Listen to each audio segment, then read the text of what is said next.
காசு வாங்கி கொண்டு பதவி வழங்கிய திமுக மாவட்ட செயலாளர் என்ற தலைப்பில் இந்த காணொலியை காண்கிறோம். காசு வாங்கி கொண்டு பதவி வழங்கிய திமுக மாவட்ட செயலாளர் அது யாருன்னு கேட்டா நீங்களே ஆச்சரியப்படுவீங்க. மதுரை மாவட்டத்துல பிடிஆர் தியாகராஜன், மூர்த்தி இரண்டு அமைச்சர்கள், இவங்க ரெண்டு பேர்த்துக்கும் இடையே கோஷ்டி பூசல் பயங்கரமா உள்ளது. இதுல மூர்த்தியோடைய கை சற்று ஓங்கி இருக்கு. அமைச்சர் பிடிஆர் தியாகராஜன் இந்த முறை அரசியலிருந்து விலகலாம் என்று எதிர்பார்க்கப்படுகிறது. இதுல திமுக மாநகர் மாவட்ட செயலாளராக இருப்பவர் தளபதி. இவர் மீது பயங்கரமான குற்றச்சாட்டுகள்லாம் உள்ளன. சமீபத்துல கூட ஒருவர் தீக்குளிச்சு இறந்தாப்புல, திமுக தொண்டர் ஒருவர். இப்போ திமுக மாநகர் 53வது வார்டு வட்ட செயலாளர் கார்த்திகேயன் என்பவர் அந்த பதவியிலிருந்து நீக்கப்பட்டு அசோக்குமார் என்பவர் அந்த பொறுப்புக்கு நியமிக்கப்பட்டுள்ளார்.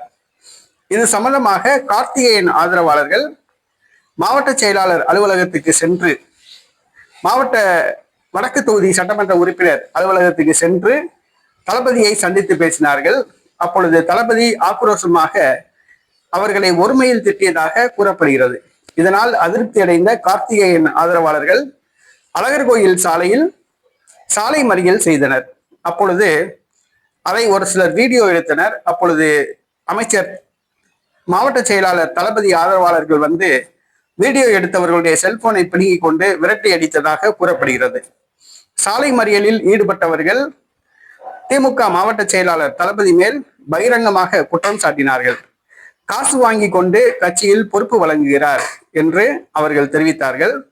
சில மணி நேரங்கள் சாலை மறியல் நடைபெற்றது, பின்பு கைவிடப்பட்டது. இந்த செய்தி திமுக தலைமைக்கு சென்றுள்ளது.